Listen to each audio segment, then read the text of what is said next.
Welcome, everybody, to this week's episode of Rose City Politics. Our regular panel tonight on February 17th includes Doug Sartori, who somehow found his way into Scrooge McDuck's vault. Can you dive headfirst into solid gold objects without hurting yourself, Doug? As soon as we're done here tonight, I'm going to find out. Well, keep me informed. We Okay. have Don Merrifield as well. Don, how are things in the void? Everything is going good here. I will advise Doug, don't do that. Fool me once, shame on me. I am John Lidke, and if you're not looking, I'm coming to you in front of a budget rental truck that will come into play a little bit down the road tonight.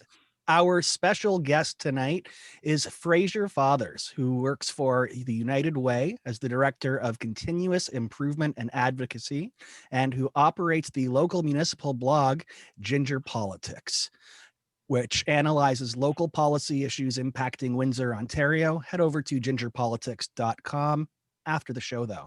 Frazier regularly uses statistics and data analytics to make sense of our community and the lives that we all live in it.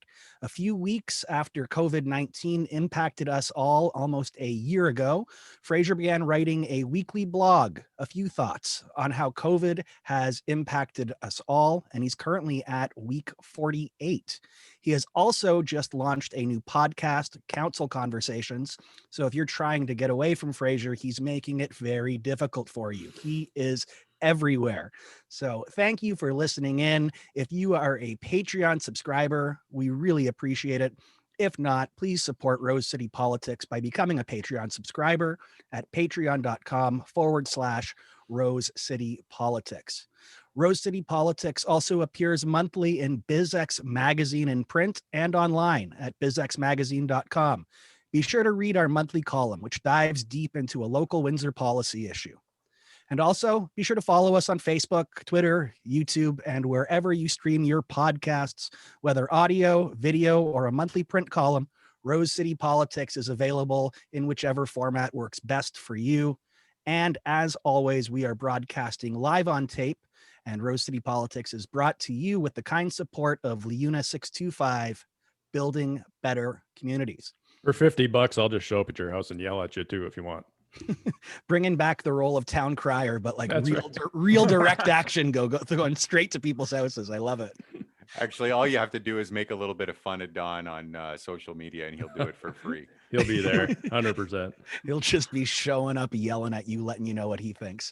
We have a big show tonight. This is the big annual budget episode that we're going to do. It explains why we have Frazier here. And for those of you who didn't put together the budget rental truck joke I made, I mean, come on, it was right there on the side of the truck. The 2021 City of Windsor budget deliberations are set for Monday, February 22nd, beginning at 10 a.m. Those seeking to register as delegates, make sure that you do so no later than February 19th. That is this Friday at noon. 2 weeks ago, Mayor Dilkins and our CAO and CFO unveiled their draft 2021 municipal budget, which was seeking 0% overall property tax levy increases. We're going to be getting into the budget as a whole, but the first thing that stuck out for me when I was putting this all together was that Councillor Bordelin actually opined on the draft budget via Twitter and how it was shown for public consumption before councillor consumption. He was quoted, "For those reaching out asking questions about the 2021 budget, council has yet to even receive the budget documents, and hence I cannot comment as I have yet to see any reports or documents." Before we get into the nitty gritty, I'll just start with you, Doug, and we can just do a quick little panel on it.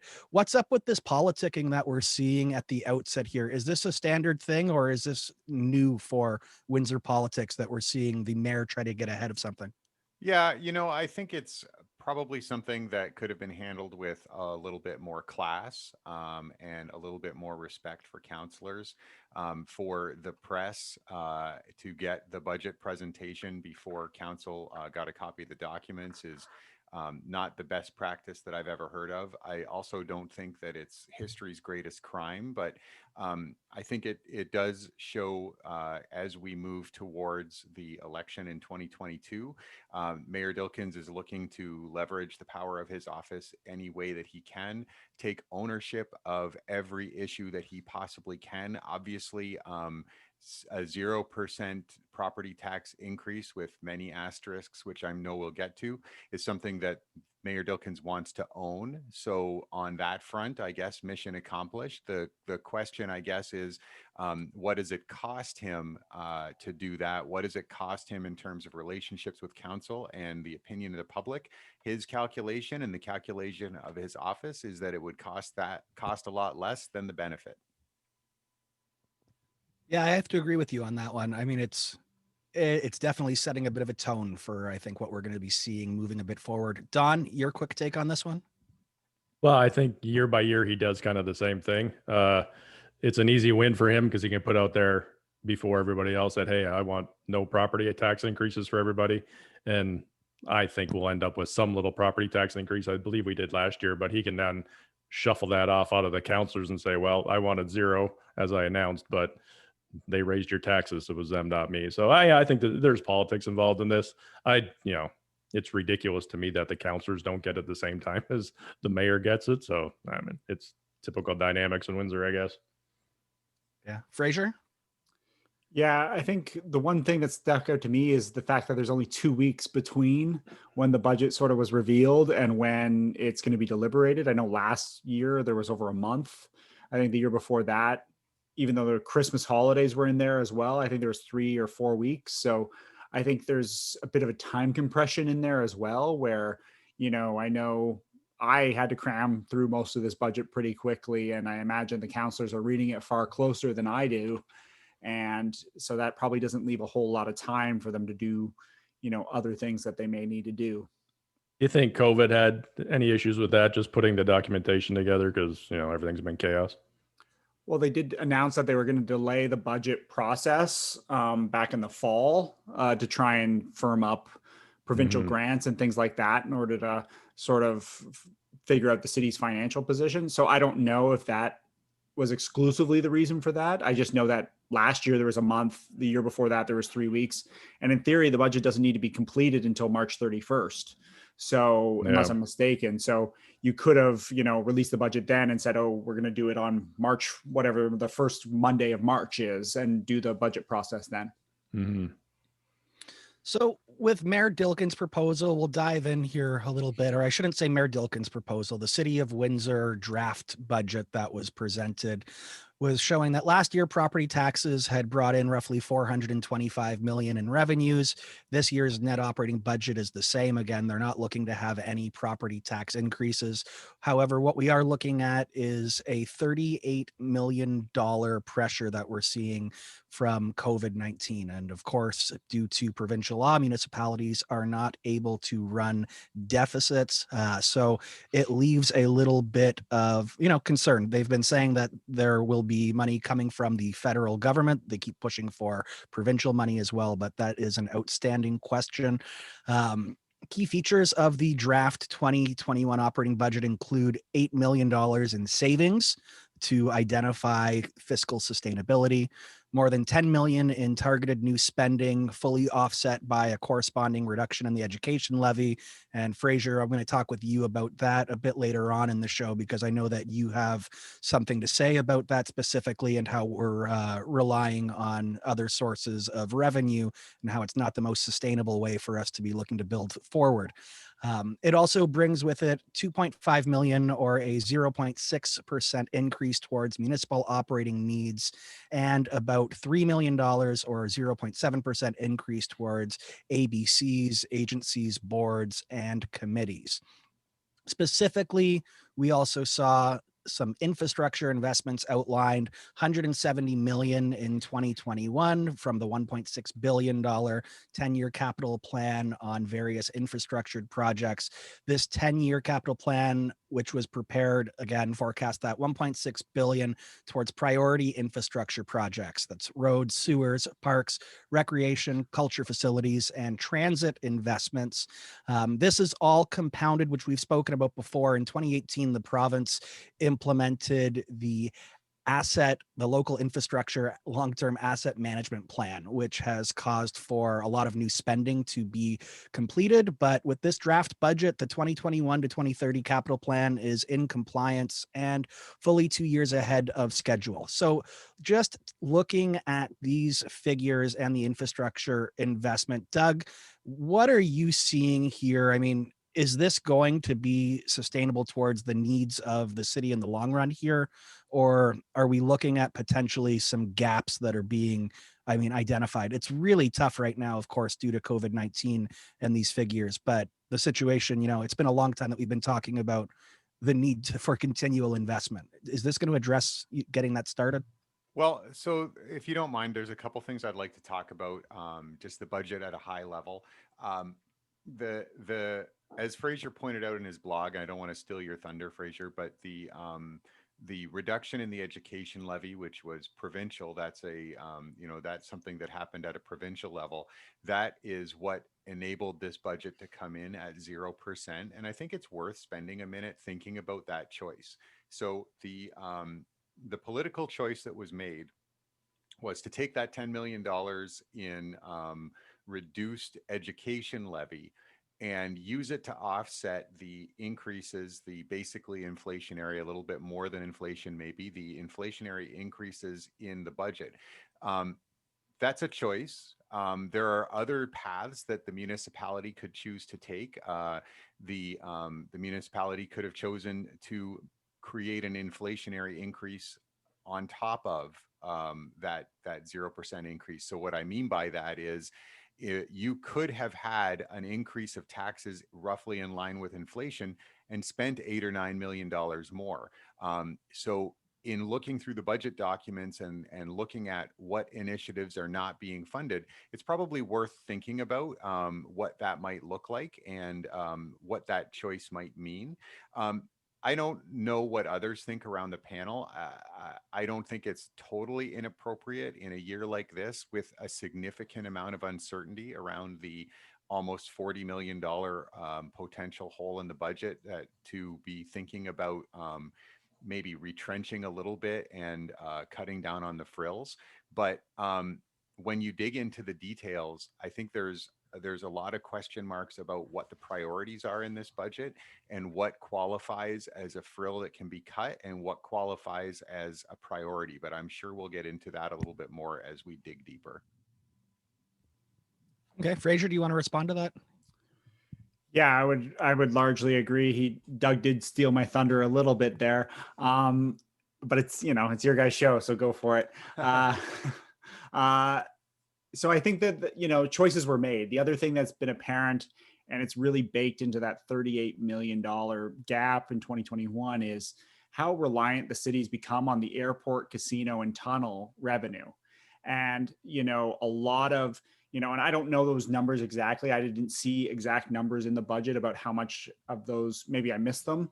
But, I certainly remember every quarter or so, there being a news release saying that the City of Windsor received, $1.5 million from the casino or something like that as sort of a transfer from the OLG to the city. And then that goes into a pot, which would help, fund infrastructure and things like that.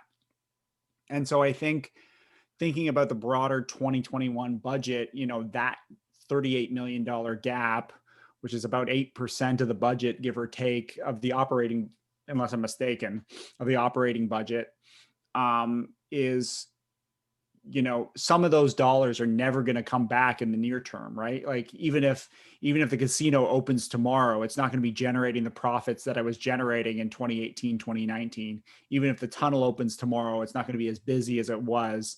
And we have to even think about the Gordie Howe Bridge opening and eventually siphoning traffic away from the tunnel potentially there.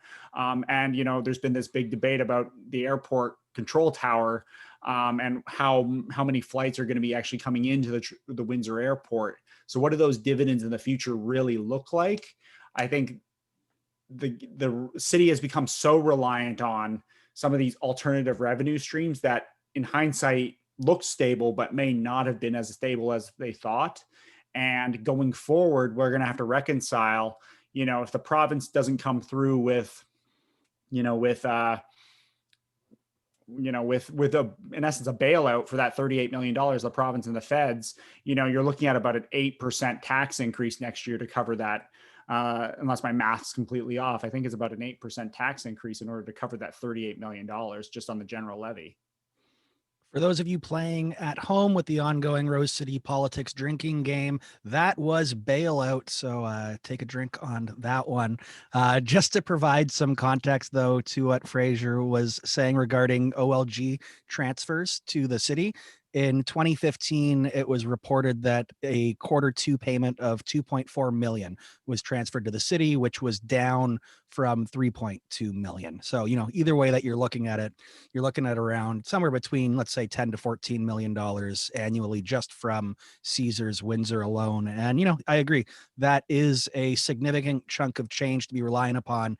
Lots of eggs in a breadbasket there that if you stop receiving it, difficult to continue onward. We also saw reduced revenue from just general municipal operations, of course, just fees for facility rentals, for usage, higher costs due to PPE also impacted and cleaning protocols impacted some of these additional costs. Administration specifically recommended advocacy be taken to secure funding from higher levels of government. Again, that goes back almost to, not to be too tongue-in-cheek about it, but the City of Windsor economic development diversification strategy that we keep going on about. Ask the higher levels of government for money at all times, please. But again, Prime Minister Justin Trudeau did announce earlier this month at the Big City Mayors meeting of the Federation of Canadian Municipalities that the feds are committed to helping struggling municipalities like Windsor who are dealing with these huge COVID deficits. Don, I see a smirk on your face. I know something's in that head of yours. Oh, I was just laughing about your Economic Development Corporation joke. Yes, Did it I help? got one. You did a good job on that one. Yeah, kind of on this topic though. I think if Frazier's right, because even things aren't going to come back this year, so this is going to be an issue we're going to be dealing with next year too. I think we're going to eventually have to start looking at money losing facilities that the city runs that really isn't necessary. I mean, we can get into Adventure Bay. I know there's a segment in here on Roseland Golf Course. They want to pay $4.3 million to redo the clubhouse there. Why are we running a golf course? Why don't we just sell the whole damn thing and probably get $50 million for it? But I think these are the kind of, these are the kind of decisions that going forward, if those revenue streams don't start coming back from casino, tunnel and all that stuff, we're going to have to start considering that kind of stuff.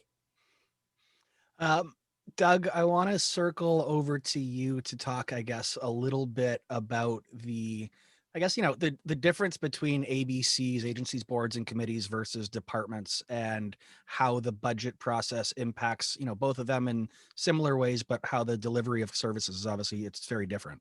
Sure. Okay. So if you take a look at the budget executive summary, there is a nice set of figures on page 2 that helps to guide this discussion. But if you look at the total property tax increase prior to the reduction in the education levy, so before you take out the $10.5 million in the levy reduction, you're looking at a 2.46% tax increase.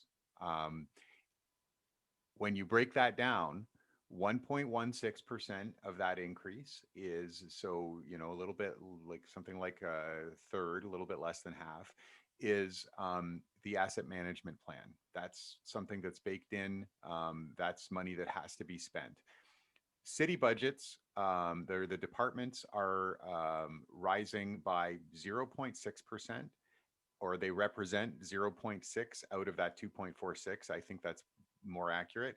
ABCs are $3 million increase, 0.7 out of that 2.46% increase. That $3 million, when you drill down into the ABCs, more than half of that is a 1.7% requested increase from Windsor Police Services. Windsor Police Service's budget has increased immensely over the years. We're getting close to the $100 million mark, if I'm not mistaken. So my question is, at what point will we stop seeing these like multi-percent increases from the police budget? And at what point will there be the political will to go back to the Windsor Police Service and ask them to sharpen their pencil and reduce their budget request? Think about, out of the total increase, so we're talking about roughly $10 million in increased spending this year. 17% of that is the Windsor Police request. Is that reasonable? What are the indicators that would create evidence that we need more police spending? What are the reasons why we are continually doing that? And at what point are we going to see some questions asked about the police budgets? Now, at this point, I don't think that we even have an understanding of what that $1.7 million increase is needed for.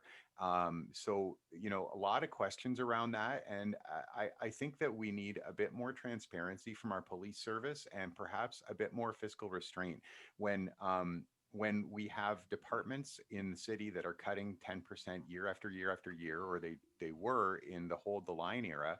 And even now, they're being asked to find ways to keep their budget static after years and years of austerity. But in that same time period, the Windsor Police Service didn't have the same kind of austerity on them. They haven't had those kind of budget pressures. And I don't see any evidence that there is interest at the Windsor Police Service in fiscal restraint.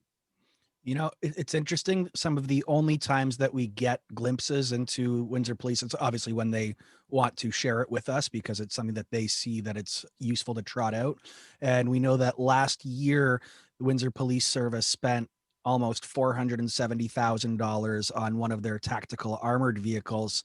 So, you know, $470,000 in a one-time purchase. That's one of the things that they decided to show publicly. And that vehicle was replacing a $1 million purchase of a tactical vehicle that they had purchased in 2013. So, you know, it does come down to that transparency discussion that we continually have about the Windsor Police services generally, and what their budgets are. But, you know, just for me, I think, and for, you know, most people generally on social media, when it comes to this police budgeting question, a lot of the time it's these questions about these big tactical vehicles, this money that's being spent. I think a lot of people would generally be okay with a lot of the spending, maybe not. It's hard to say.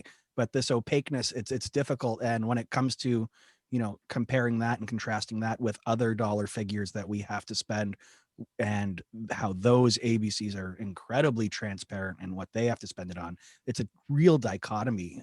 Don, do you have anything to add to that? Yeah, I mean, me anyway, but I think all of us have kind of been on agreement over the years is, you know, the fact that we have no idea what's actually in the police budget, you know, makes you think the worst automatically.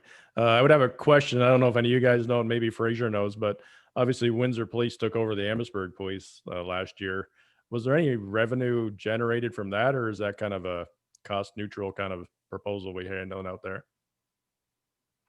I don't know exactly what the Amherstburg piece was. I think that, and there isn't like a separate police budget document really to dig into that I'm really aware of. You can see some of the police services funding though. It is baked into the capital budget, and you can see in the capital budget summary certain lines for police services. So they're going to spend about $1.268 million on just replacing fleet vehicles, so replacing cars next year.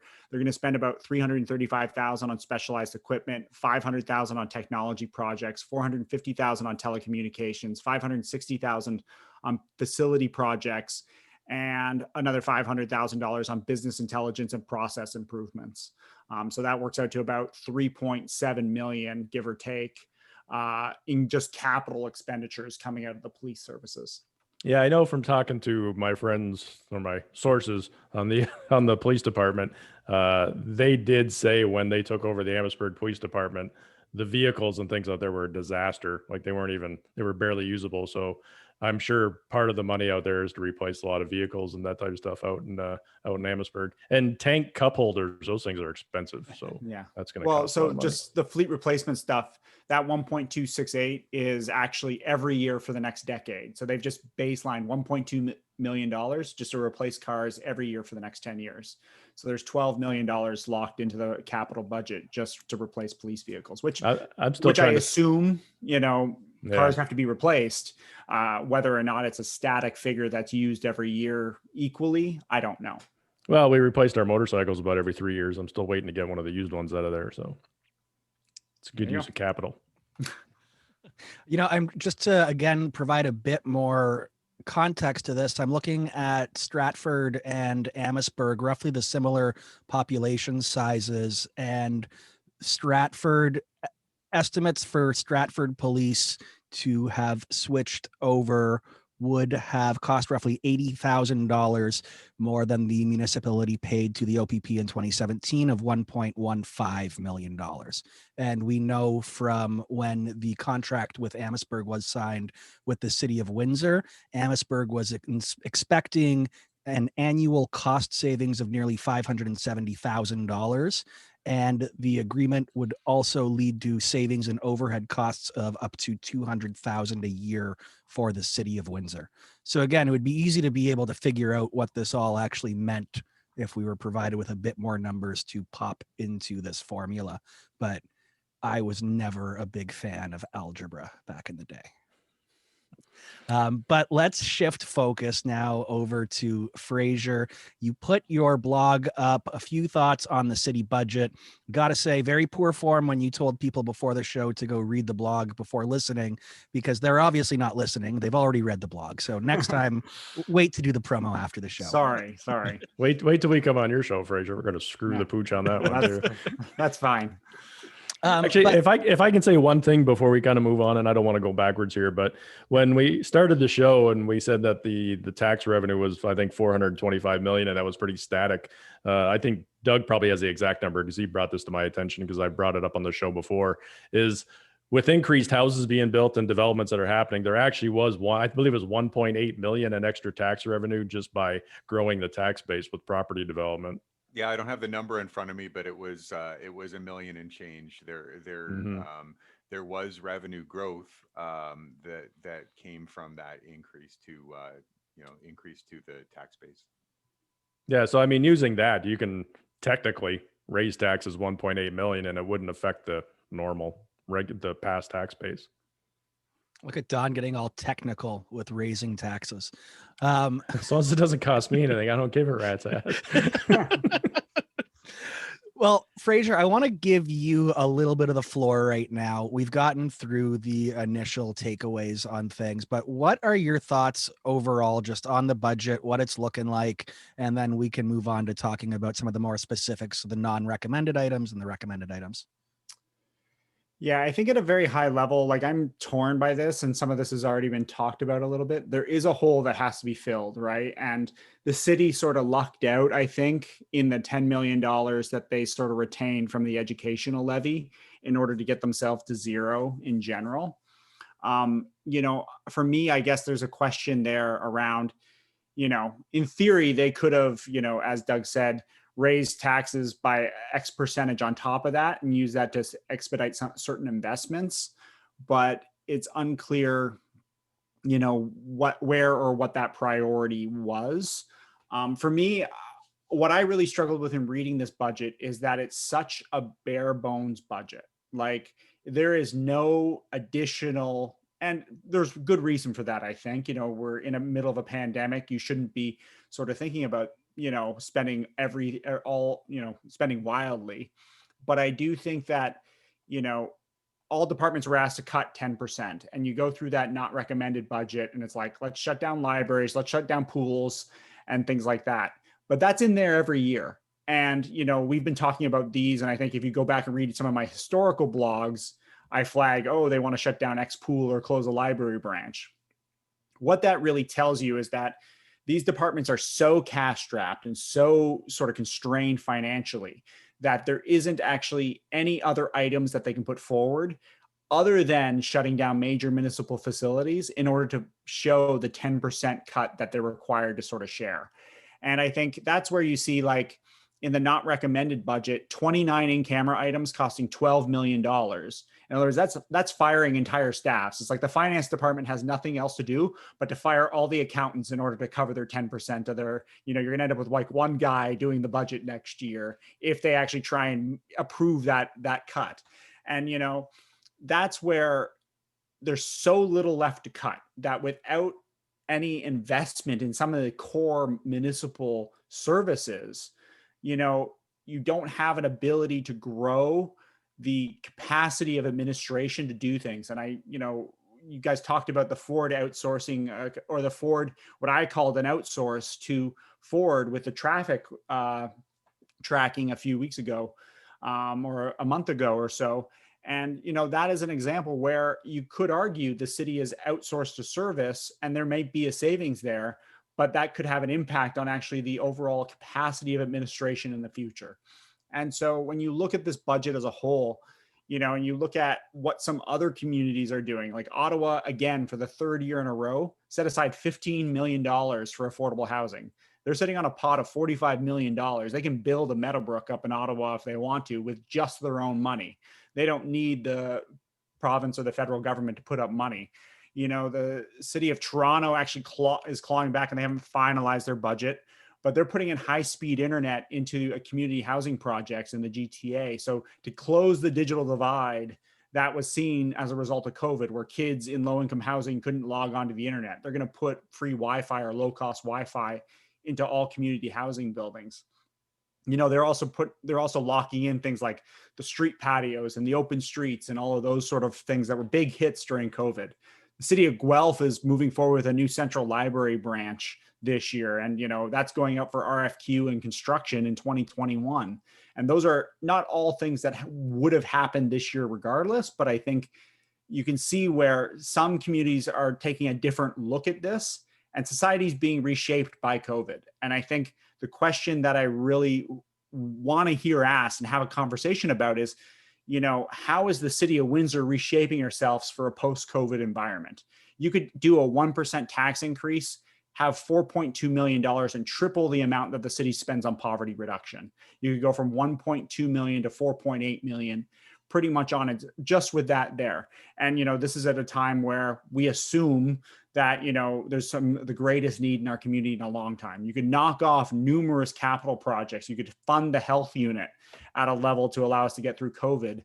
And I think, and I'll get off my soapbox here now, but or you could just sit $4.2 million in a reserve in case the province or the federal government don't come through next year. You could build yourself a cushion for the future. And there's none of that.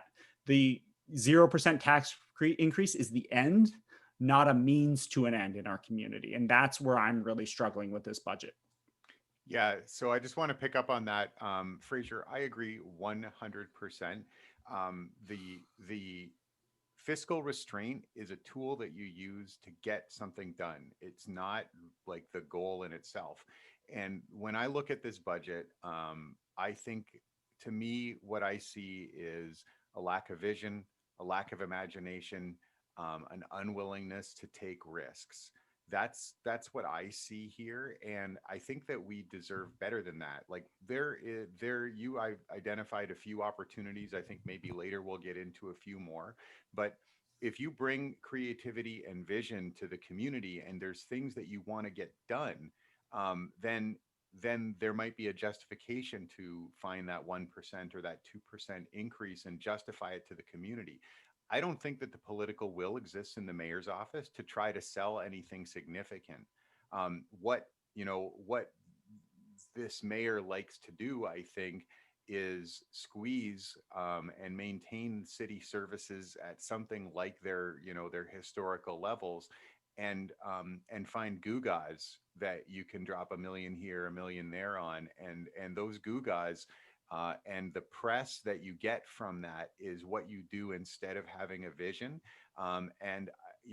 There hasn't been a political price to be paid for Mayor Dilkins to not articulate any particular vision over the past 6 years. There hasn't been any price. So maybe he's maybe he's right, and this is what the residents of Windsor want. But there is, in my mind, there is such an opportunity to look around at what other communities are doing and to think about what we can do differently in order to make our city better over the next decade, rather than how do we keep our costs at the lowest possible level.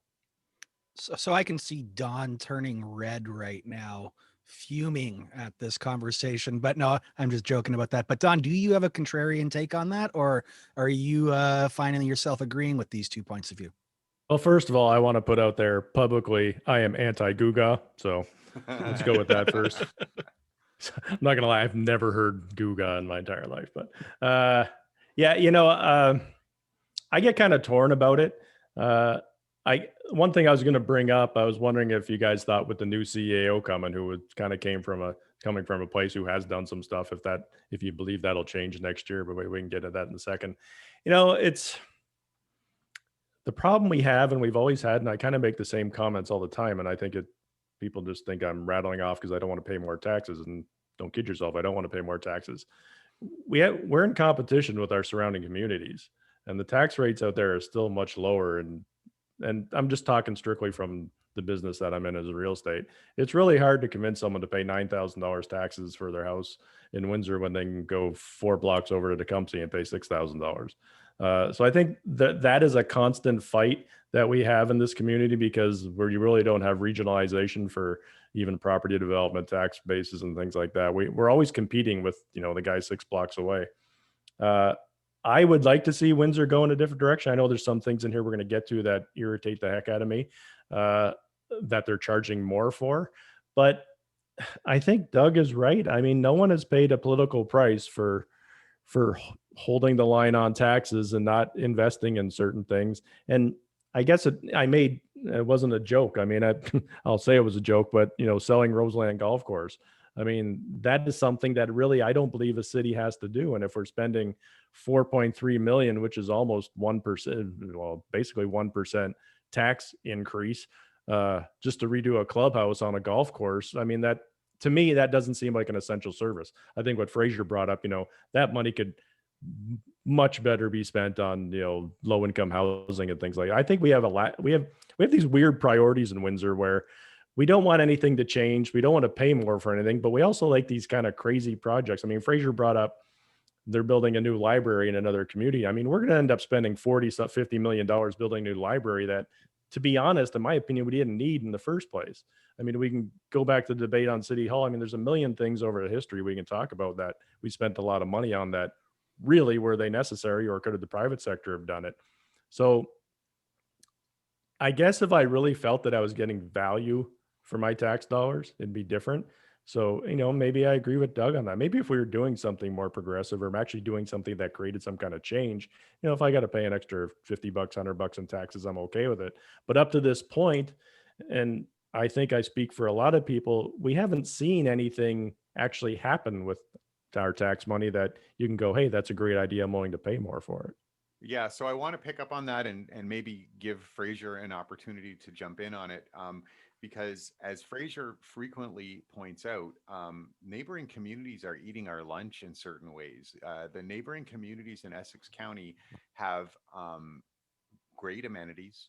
They have way better active transportation systems than Windsor does, and they invest more in those active transportation systems than Windsor does. The disadvantage that Windsor has is that there are a lot of things, because of the size of city we are, that we have to spend money on that neighboring communities don't have to spend money on. Things that we have to maintain, things that we have to provide, that other communities don't have to provide. And if we're chasing them in a race to the bottom, we're playing to their strength, because with a relatively small investment, a town like Amherstburg can invest in things like active transportation and invest in things like their downtown. That the downtown Amherstburg is like 4 blocks, but they can make those investments so much more easily than Windsor can. And if what we're doing is trying to compete with them on price, now they're able to take a relatively small amount of money and compete with us on amenities. It's not a good thing. And Frazier, did I totally misstate your position? No, like I've sort of made that argument a number of times. And if you actually cut away, the rural areas of the rest of the CMA, so, and that's Lakeshore, Tecumseh, LaSalle, and Amherstburg, and you just look at the urban areas, they're actually more population dense than the city of Windsor is as a whole. And so it's like, even though there are only 30,000 people, they're actually much closer, the 30,000 people in those communities. Downtown Windsor is much more dense than they are. But if you look at the city of Windsor as a whole and compare it to the urban, which is city of Windsor, which is largely urban suburban, and you compare it to the urban suburban areas of the surrounding municipalities, they're denser than we are from a people per square kilometer standpoint. And so that's exactly the point that, I would make, is what Doug just said, is they can put in a kilometer of bike lane and it's going to have a lot more impact on people's day-to-day lives, because more people will see that bike lane, use that bike lane, get from point A to point B on that bike lane, than a kilometer of bike lane in Windsor just being added to a network in a much larger city with, where that bike lane, ends after 5 blocks and, you're liable to be hit by a truck not looking, going around the corner. Yeah, I guess what I will say, and I'm not disagreeing with you, but I think, and again, just from what I do for a living, I'm seeing a lot of subdivisions go up in these rural communities. I think that's going to change. I mean, Lakeshore is probably one of the most, one of the communities that's expanded the most, and they've just built, thousands of houses out in basically over fields up to the railroad tracks. And, Essex is doing the same. They got plans for about 1,300 new houses coming online. Those obviously aren't going to go right down the, so I think they're going to start running into the same problems we are. And when I was referring to taxes, I mean, housing is one thing, but I think, we get our butts kicked a little bit on the commercial tax and the commercial and industrial type tax rates compared to a place like Tecumseh, where, all you have to do is drive down the expressway and see the expansion that you've seen heading out towards Lakeshore once you got to get past Les Bronze with all the commercial development. And that really is, and I mean, I've talked to these people who are doing these things because this is what I do for a living. And they've said it was just a lot of it has to do with taxes. Why would you build in Windsor and pay $90,000 in taxes when you can go to Tecumseh and pay $50,000 in taxes? It's a big difference. So we've reached the chicken and egg section of the debate then. I mean, how do we solve it? Because both sides are recommending something that's diametrically opposed to the other, and they both can't be achieved, and doing a half measure either way won't achieve one and will probably cause the other to fail as well. So not trying to get, too esoteric about this all, but, Frazier, I mean, what's your insight on what is the middle ground? Is there a middle ground between these two? Or do we just have to bite the bullet, raise taxes and hope that people don't flock to the other communities and that they start to see these infrastructure improvements, these quality of life improvements that will draw a different group of people here? I think there isn't a clean answer, as you said. Like, I think you can go one of two ways. You can go take the route of that race to the bottom, and you can, try and outspend or keep constrained to keep your prices equivalent to one another. I also think, though, going back to where this conversation started, innovation can help you get out of this, right? If you do something new, fun, exciting, and from a city building standpoint, and maybe this is, and, maybe it's credit to the mayor's office, and maybe this is where that Windsor work strategy is going to go when it comes back. And there's $5 million for capital expenditures baked into this budget, as really placeholders. There's we do have to invest in this community. It's about what and how are we investing, I think, is, Windsor has strategic advantages and has natural attributional advantages of being a larger community. I think, there's always going to be a person who wants to live in sort of a suburban, exurban sort of neighborhood or community outside of Windsor who doesn't want transit. But, we could go all in on transit, triple the amount of spending that we are doing on that. A 1% tax increase pays for pretty much our entire fleet replacement costs for 2022. So you could actually do 2 years worth of fleet replacements this year for new buses and, have them on the roads this year rather than doing, whatever number you would have done this year and whatever number you would have done next year.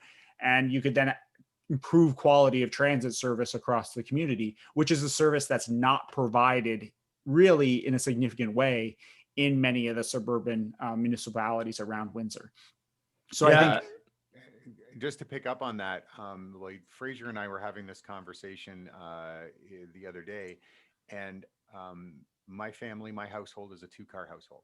we have 2 cars, and we need them because that's the way that you have to get around in this community. If there was a transit system that was attractive and robust enough that it was a viable option for my day-to-day commute, we could eliminate a car out of our family budget. You can raise taxes a hell of a lot if the carrying cost and the asset cost of a damn car get to come out of my family budget. I would gladly increase taxes by, increase my property tax by X amount as long as X is lower than Y representing the expense and cost of a vehicle. So, and that's just one example of ways that you can leverage the advantages that the city has rather than running away from them, trying to minimize them, treating them like a redheaded stepchild, but actually, no offense, Frazier, but actually, Wow, really nice, Doug. Really actually nice. actually trying to leverage the advantages that we have by being an urban center rather than run away from them. Yeah, and if I could just make a comment on that, first of all, people should know that Doug has a chauffeur-driven Bentley take him to work every day, so maybe that's his personal problem. But like Fraser said, to go back to kind of my final point on taxes, look, I live right downtown. I'm not right downtown, but I can walk downtown in about 15 minutes. And if downtown was a lot nicer than it is, I probably wouldn't be as upset about it. But I choose to live in an urban setting. But I'm not going to lie, I hate the fact that downtown is in the situation it is because I have no desire to go down there. So, even given my age and things, I'm starting to look at going outside the community because I don't feel like I'm getting that benefit of an urban lifestyle, living in an urban lifestyle, because it's not there. I'm not getting anything in return for that. And I think what you guys were saying, and even what Doug had originally said, if we're going to make investments in these things and they pay off, it'll keep people like me or new people down here who enjoy that kind of thing. But if we're just raising taxes for the sake of raising taxes and not getting anything from it, I think that's the fight we're always having, because I don't, up to this point, I don't feel like people feel like they're getting a good return on their investment in those things. Well, right. That's the concern, is that you'd end up with adventure-based south. Well, yeah, exactly. And actually, another point I wanted to make, I know some people who, work at the surrounding communities, and they literally laugh at the amount of money that we have to pay for water and sewer compared to what they do. And we actually supply it for them. Our supply agreements with Tecumseh and LaSalle are a joke. We're getting screwed on that. And no one ever brings that up. And I don't know how these contracts and these agreements work and if they can be renegotiated, but especially with the expansion that's happening out towards LaSalle and Tecumseh, we're getting screwed on that. And if they had to, do things like pay their part for their utility services and their water services, that would equal out the playing field a little bit just by itself. You heard it here first, folks. Build a well and make Tecumseh pay for it. 100%. Build a wall around it so no one else can use it. So I wanted to shift focus just quickly to some of the capital projects that Mayor Dilkin had highlighted. We talked about the 4.3 million towards reconstructing Roseland's clubhouse. Don had the audacity to suggest that curling and golf wasn't essential. Of course, I will remind him that after the Roseland board voted to shut down the golf course and curling for COVID, council sent that straight back to them for reconsideration. So, I mean, it's pretty essential, Don. First of all, that was just the first on my list. You wait. So between Roseland and the roadway at WFCU, you're close to $8 million between those two items. Roseland's clubhouse is fine. And this is something that frustrates me about City of Windsor and our approach to assets. One of the ways that you maximize the value of an asset is to use it for its entire useful life. And it seems to me that I don't know the particulars of the Roseland reconstruction, but I believe that that's really aimed at increasing revenue. It's not aimed at solving a structural problem or fixing something that's falling into disrepair and minimizing maintenance costs going forward. It's purely about making it nicer. And that reminds me of the issue around the sale of the Central Library branch, which was a whole issue that turned into a big mess. But at the core of it for me was taking a building that's perfectly serviceable, a municipal asset that is perfectly serviceable and has many years of life left. And rather than trying to reimagine it or think about things that we could do with that square footage, think about things that the city could do with such a prominent piece of architecture in our community, they flipped it for a song. And then went off to build a replacement. And to me, like, there are lots of little things that we could be doing differently to maximize the value of our assets. And I don't even know what to say about the road at WFCU. How is that a priority? Well, they're putting a whole new subdivision out there, so they're going to need some access roads. I mean, the developers pay for the roads actually in the subdivisions, but I think part of that does have to deal with the Fari lots that he's selling out there. Thank you, Don. You're welcome. Frazier, what were some of the insights that you gleaned away looking through the capital budget projects? Yeah, like those two that were already mentioned sort of jumped out at me. One thing that I was interested in was the affordable housing CIP that is in there. There's money held in 2029 for that. So I don't know if that means that the CIP is only going to start in 2029 or if that's just money held that they're going to pull forward. But the goal is to, target 300 units over the next decade with a $3,000 subsidy for construction. And like, that sounds great, but there's over 5,000 people on a housing wait list, and if that's the extent of our housing sort of strategy in this community where, and Don can talk about how housing prices have continued to rise, that's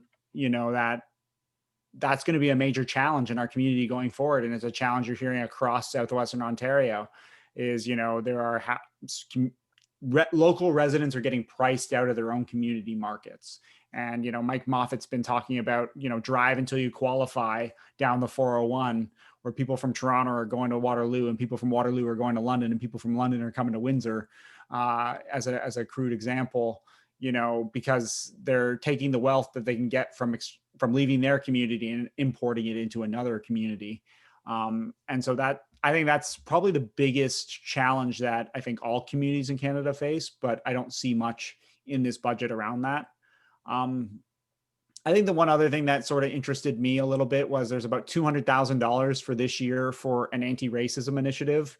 And then that money stops this year. So there wasn't a ton of details about like how and what that would look like beyond working with certain community agencies. But it looks like we're going to solve racism this year in Windsor. At such a low price tag too. For $200,000. So that's that's monumental. And I don't mean to be flippant about that, but like, what's if your budget is an expression of your values, I think then that's something that you can clearly take away about, where that type of initiative ranks in the values of at least, the current administration and mayor's office.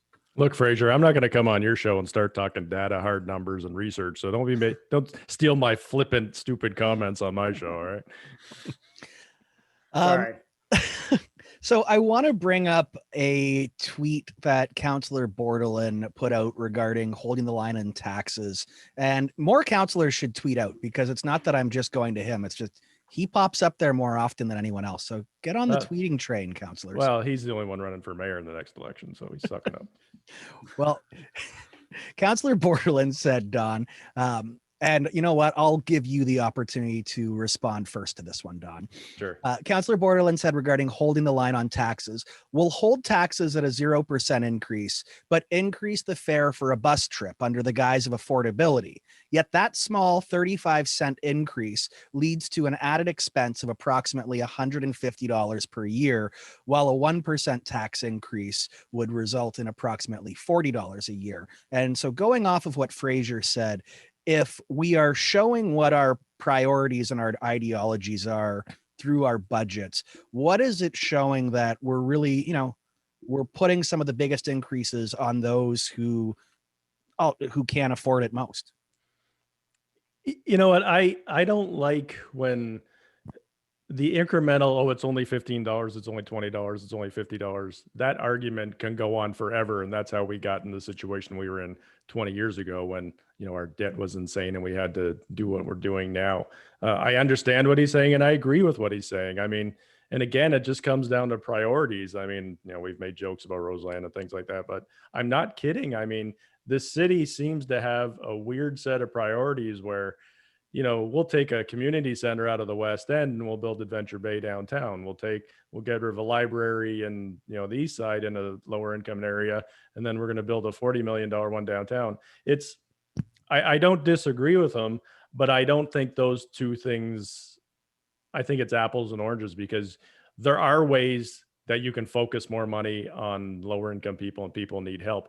And that's what we should be doing. And we don't do it enough. Don't misunderstand my unpleasantness with paying more taxes with the fact that I think we're already doing enough. We're not. I mean, I've talked about the West End many times. It's been neglected forever, even from a basic infrastructure standpoint.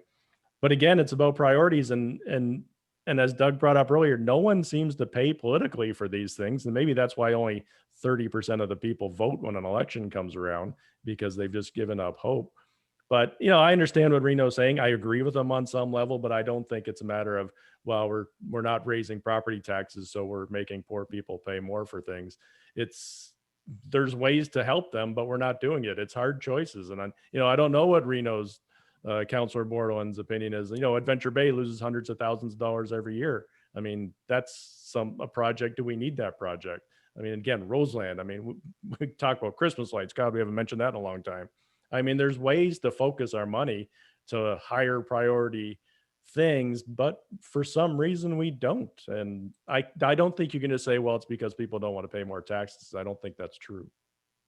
Yeah, I think, Don, you're right on the money there. So mark your calendar. I agree with Don. You agreed with me last week too. It's becoming a Yeah, thing, Doug. It's a problem. If you're playing Rose City Politics drinking game, that's a drink. No, if Doug agrees with me, I think you got to do some heroin or something, because it's more than a drink. we don't condone heroin on this No, show. It's kids don't do the drugs. Budgets are about priorities, and with a $450 million or $425 million levy, there is a lot of room to fund different priorities. And to your point, Don, we make real weird choices about what are the highest priorities in our community. And I think they're often very transparently political choices. Lots and lots and lots of conversation recently about light standards in Southwood Lakes. Lots of and so now this is not just a political thing. This is also a media thing. The level of anger in one part of the community about about their light standards and that push for a subsidy for the fancy lights was something that got a tremendous amount of ink. A lot of attention from media, and obviously it's a political hot potato. So I think that the answer to the riddle here is, in terms of why Windsor has such wacky priorities, is that in the absence of a vision, in the absence of a strategy for our community, we instead make rewarding this or that or the other interest group that are perceived to be politically valuable with the budget, and finding a few $1 million for Roseland, finding some money for a revamped entranceway to Southwood Lakes, or finding money to fund those things, or things that are going to be perceived as useful or valuable by the section of the community who vote, and who specifically vote for people in power, the mayor, Ward 1 councillor, and so forth. That's a vision, or that is a set of priorities that lead you all over the map in a weird zigzag. You follow wherever it leads you, and it doesn't land anywhere coherent, and it doesn't in my opinion it doesn't over time build up and accumulate a benefit to the community. And I think that ultimately, when you look around the city and say, like, why are so many things kind of crappy? We pay a lot of tax. There's a lot of people that work for the city. There's a lot of people that care about this city, but then this, that, and the other thing are just kind of crappy. And it doesn't have to be that way, but what it takes is a vision more than I want to get reelected. So Frazier, I was just going to ask, do you have an example of that from the budget? So I actually have a pretty clear example, and there's some interpretation of this, but in the capital budget on page 160, there's an item around the Fred Thompson splash pad, which would be a splash pad going into the Glengarry neighborhood in Ward 3 in downtown Windsor, probably one of the lowest, if not one of the lower income neighborhoods in the city of Windsor. And in the note of that one, there's $300,000 set aside for it, which is about what it costs to put in a splash pad. But then there's a note from the CFO dated July 27th, and a CFO memorandum pushed the placeholder of that funding out to 2021 and reallocated the 2020 funding to item PFO 00717, which was washrooms in Alexandra Park from the 2021 commitment. In essence, to reducing the deficit and mitigating capital interest charges. So my reading of that note, based on what's in the budget document, is that washrooms in Ward 6 went over budget. And as a result of that, a splash pad in Ward 3 got delayed a year so that they could pull money forward to cover the over budget washrooms in Ward 6 so that there was no interest accrued on those washrooms. So in other words, one of the lowest income neighborhoods that lacked some of the most amenities in the community didn't get a splash pad last year. They're going to get it this year, hopefully, assuming the budget's passed, so that a washroom didn't accumulate interest. They had already built the washroom. They just might have had to take on a small amount of debt to cover the cost overrun. That was built in a park in Ward 6. And, you can look on my blog to see what the income disparities are between Ward 3 and Ward 6, but they're pretty wide. And so I think that's a pretty stark example of of some of those priorities and some of those actions. So when we talk politics, and we've had a show with you actually on, what's the voting rate in Ward 6 compared to the Glengarry neighborhood? Yeah, well, that's exactly the point. I so think, the right? politics is they have nothing to lose by screwing the Glengarry area politically, because traditionally they don't vote, whereas Ward 6, they do vote. Exactly. And that's where politics becomes more important than actually doing the job of serving the community, which drives me insane. But do you think, is that how, voters in the city are thinking of it, as a zero-sum game? I sent you there for me only, and screw the rest of the city as a whole. I mean, I've been paying attention right now a lot to what's going on in US media, and we're seeing a lot of that example being shown.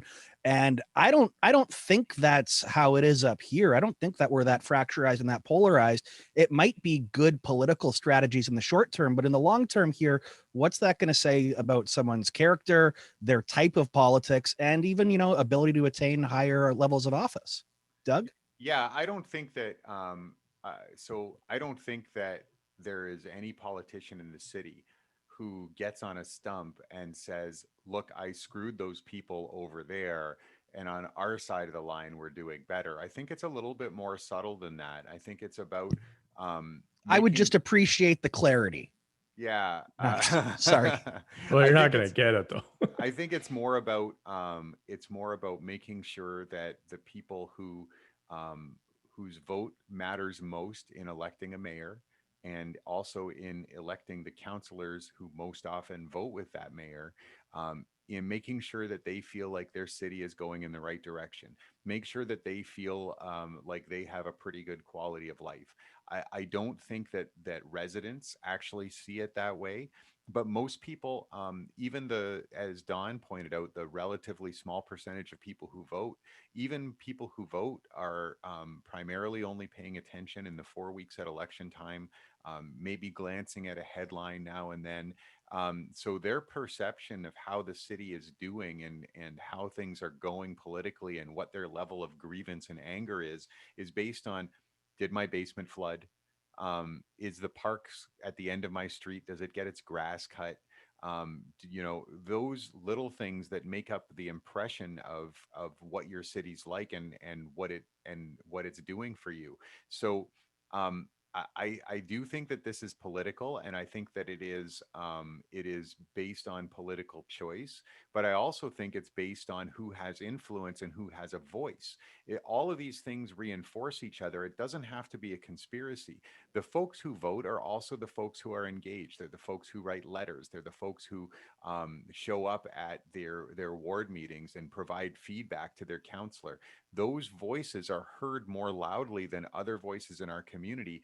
And it doesn't have to be a conspiracy. So I guess what I'm saying is that I think in part this happens naturally because of the way that people express themselves in the community, and we don't take particular care as a city to make sure that all voices are heard. We don't take particular care with consultations. And one of the impacts of that, I think, is that it does lead to politicians having a distorted picture of what the priorities of the community are. And then part of it is pure cynical politicking. But I certainly don't think it's all politics. Well, I also think you have to look at the reality of it. Look, nobody on this panel here is going to be running to a food bank tomorrow. We all make relatively good earnings, and John's a trust fund kid, so he's rich just by nature. Screw off, Don. But this isn't funny. I shouldn't make a joke like that. But I worked my ass off fucking doing shit. Shut up. But the reality is, look, using the Glengarry area as an example. Look, if you're in a situation where you're just trying to figure out how to feed your kids or take care of yourself or pay your rent or whatever the case is, you don't have the luxury to be focused on every day what's happening in the political world like we do. We're in a situation where, we have that luxury, or we can sit here and watch the news and read things because, again, we're probably in a little bit better off situation than most people. So I think you can't blame the people who are probably not as engaged, because they have, unfortunately, bigger issues that they're dealing with on a daily basis that a lot of, like a Ward 6 community isn't having to worry about those kind of things. Frazier, any last thoughts on this? Yeah, I don't think that, to go back to the example that I gave, I don't think that it was a conspiracy or anything that resulted from that. But I'm assuming, the CFO had to bring forward a motion, and council probably agreed on that motion. So there was some agreement to that. And I agree with Doug. There are a lot of people Don, sorry, a lot of people in our community who are struggling. But I also think, when Glengarry gets a splash pad, it changes the perception of what Glengarry is then, right? It's not necessarily just a splash pad for Glengarry, but it's a city amenity that can bring, people from maybe just a few blocks over down to that part of the city. And that can then trigger who knows what happens from those sort of amenities. And so, the cynical part of me says, there's absolutely, money's going where votes are going and those sort of things. And I think that's where we obviously can get into trouble around that. I don't think that the budget is overall structured that way. And I think there are great counselors in many parts of the city that advocate for their communities. But I do think that when you look at this budget as a whole, the investments that, the $8 million in a road and a golf club, what's the opportunity cost of those things, right? And what's the opportunity that could be unlocked with those, even if we have to wait for this Windsor work strategy to hold $8 million, is a new golf club or a new road out by WFCU going to be the trigger to attract talent to our community? No, I don't think so. But could $8 million of bike lanes through the downtown core that are separated and, designed properly do that? That's a narrative changing investment for our community. Well, and your return on investment, if you put even half that, $4 million in a community like Glengarry or maybe somewhere down on the West End, you're, like you say, an amenity can attract people from different areas. But if you put, like I say, if you took $4 million from Roseland Golf Course and did whatever, figure it out in Glengarry, that the return you'll get on that just from a community is probably 10 times what you're going to get for Roseland. Mm-hmm. Well, and these are the kind of topics that I'm going to pitch right now that we could do on a Patreon after show. Visions of, like what you were saying, Frazier, visions of a post-COVID Windsor, what we would look like, how we would get there with a budget. So I'll pitch that to the rest of you. Gondolas, absolutely. Gondolas and monorails. I want dedicated e-scooter tracks. Yeah. Actually, there was one other thing that I found interesting in the budget. And this was complete, probably off topic, but they were talking about they were spending another $1 million, I think, on benefits costs for, retirees and things like that, who they're paying pensions for. They said this year there's 14% of the employees down at City Hall are going to be retiring. And by, I think it was 2025, it was almost 30%. There's going to be huge turnover downtown. And, this can be an opportunity to kind of get new people in there, get fresh blood in there, and kind of change the direction of things. That's a really good point. Now that we're just throwing random stuff out at the end, I'm incensed that we got to the end of this show and I didn't have a chance to talk about the 4 pages of notes I took about whether or not the City of Windsor should get rid of Microsoft Office. So I'll have to take. I think you do another show for that, don't you, Dude? No, That's the Patreon. I tried it. Those guys, they shut it down too. That's fine. I'm going to turn these 4 pages of notes into a Twitter thread. There you go. Well, thank you for joining us here at Rose City Politics, everybody. It is February 17th. Our regular panel tonight included Doug Sartori, Don Merrifield, and myself, John Lidke. Our special guest was Frazier Fathers, who we appreciate very much. Check out his blog, Ginger Politics. Check out his new podcast as well. Check out everything he puts out on Twitter. It's always useful, lots of insight, great ways to figure out what's going on in the city and the surrounding area. Please support Rose City Politics by becoming a Patreon subscriber at patreon.com/Rose City Politics. We appear monthly in BizX Magazine and online at bizxmagazine.com. Be sure to read our column and be sure to read the magazine as a whole. Follow us on social media. Follow us on your podcast streams. And as always, kind thanks to Leuna 625 Building Better Communities.